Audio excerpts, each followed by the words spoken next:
thusim khat anangai kit tau hitin hi che thusim hi ahile api hlagavin ahu do pa kiti thusim hin sei diwahi hi che thil su hiangjang khu apu on thang kip genin anatu ahin chubang chun hi che mi pa nu le pa hin na tong mi hi zi chun ama hon zole a bolun a chapa jong kum som le thum kum som le li ho hung hi a kipat hin na tong theilom hi jong le lo hongin apang zin zule wa jong le ngau te ho a konin muchi chi vo ho anaveng bit zin phatle ni che bang chun kol bu ho jong a hung hlungin kol bu jong a go phat de ta hi che kol bu ho chu koi ma lo teng jong hon ane zin hi je chun ama jong ni khat lo hongin a chang se in anachien hi che ni sun lam hin kining lovin gu ahung phinin mei akai zen hi che phat chun ama jong chapang a hi na lai je chun bu sunga nam thla chung chun aki zamin a hi le chom khat zo chun hiangjang khu a hausa pu nu te api athisa cho hongin ahung kovin hitin a sejen boy thovin mi hungding a hi atin hi chun ama jong a thovin a hil api chun kiselin min na tu khan ti atin a chutin no zeng tan hi chun aman jong happy hoiza ka kisel deham tin adongin a hil api chun phan te na ti na lai khat in kiselin atin api chu kot phunga chun adingin a khut te ni hin bangsa bang thlang a sonin atupa chu a chutin non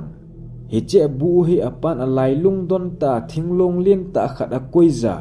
hi che chunga chu chipe a pha a hian aman jong hi che chipe cho phongin thinglong chung chun abo khobin a hil api chun boy hi thei pon te che loi jin hung hlung ding a hi tai tin a chutin non hi chun ama jong a pot do in a pi veilang khut noya kon chun bu hlang lam chun a chen bu noi chun a ki selin a pi kom chun happy phading hi tam tin a dongin a hil api chun phapon te chuin ama jong hi chemuna kon chun a che su kidin mang ki selom na khat a hin a op in hi chemuna chu khong ma thing mezin a ka mo khat a hian ama jong hi che khong ma thing noi za chun a op ta ama jong a neu lai chapang a hi wang chun a lung a dongin I pilom lom hi ding hi tam atin a kha phongin a kha chu lezin angamin bu lam chu a chuti vet zeng tan hi ti chun aman jong lung dong ten a ven hi le phat chom khat zo hen a pi nun ana sei mi hung ding a hi ati mi ho cho hongyen hi che mi ho cho phezau zawin alim a melu ama phel phulin hi che mi ho cho bu u hlanglam bi hla to a kong a ki bangin hi ti chun shot thim khan hi phezap zamin a ki tol win hi che mi ho che do nung jong chun ama cho ki chan shot thim ta denin a ki selin phat shot thim a ki sel nung hin aman jong a pi cho kovin hi tin a sejen happy ka hung do theiding hi tam tin adongin a hil a pi nun henge hung do tan tin a hin sejen hi chun ama jong manglom la akon chun a pot in bu lam chu a zonin hin la bu aga hlun chun a pi chu amu kit tapon hi che pi nu jong chu a thi nung sang a hitan hi chenia a pi nu chun sang khol vom a kia in pon jong a vom a ki ven hi chenia ki pat chun aman jong tu ni chan gezin a neu lai za a thil tu chu sumil thei tapon phat khat le alungin a hong kilang zian hi ti chun kum le hla hong chalin kum thum zoin khosung mi lo a hong ki hom ki dun a hi le hi chemun an bol na sa ma mau chu amau hi achang ki dun ama hon jong hi chemun chu loading in avat ki un bu jong amun ngai na ki sa un hi chemi pa hi anewa ki pat thing chung kal hat thing chung kal them ta a hian hi che bu hlang wa hin thing phung len ta khadau min hi che thing chu onin a le lam a ba tam na la chun aman jong to na ki semin hi che lo lam wa hin zong atamin hi je chun ama jong phat tam zo chu zong hongin anapangin ni kha ne ama jong hi che thing chung a to na ki sem na chun a tovin ni hla in che phat lam hin ama jong a tu san khut koi amut in a hi le lo to lama kon chun mi khadin a hin don but tan hi che chu aman jong song phel lama apu te khat hi ding ham atin hi chun aman jong vo he putin a velin asamin hin la apu hi dinga agel chun a hin don but pon hi che phat chun apu a hi lo chu a hetan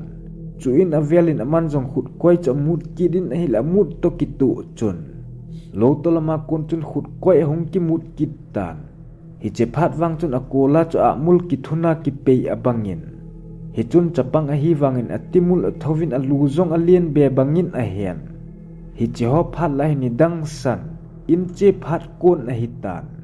hi che phat chun amazong akichan lova kon chun akipat doin kino te in a hlai zen hi che lam hin zau pi ki ti khat a umin hi che zau pi lam pi a hin pha chun a pu te khat pu on kho ki ti aga to khan amazong lova kona tanglo hela hlai a hi je chun a pu on kho a to kha phat chun a khel tan paizin amasanga lampa ma chun athal nga de serin aki zamin a hil a pu chun hitin a sezen changmai gu ki go na him atin hinla man kam cheng khat in zong adon but pon a chol dan chu uicha chol ta le kai lewa hai the thu ho kho abangin a pu pa hong ki pat do a che kit phat chun aman zong a pu chu hel tanin amasangin a pangki din hinla thil to chu a pu komin zong ana sei pon chubang chun a pi thisan bua mi hung ding a hi kiselin ti a hung sei pi chu atupa a hi ze a angai lut be se a hung sei pi hidin aman zong anata asanin hi cheni kho chun athisa a pi chun ga sei pi dale tu ni kho a hi athu sim zong ki hello ding ama zong thilo mai thei a hian hi cheni a thil mu mi hem ki zot mu ho chu aman zong khosung mi komin ana seizin hele khosunga te si ho chun ucha pasal sagi te hin te tin ana seizon hinla man wang mi sagi himong nam mi izat himong nam ti zong alim amelu amai zu zong amupon ma phil phula amu bo a hian hi chenia mi hung ki zot amu lai ta chun mei akai zin apet ta chun gu a phinin ni pi lai ta hi wang chun adap dan zong a hoi sen phal bizan dap noi abanginai thusim aki chai tai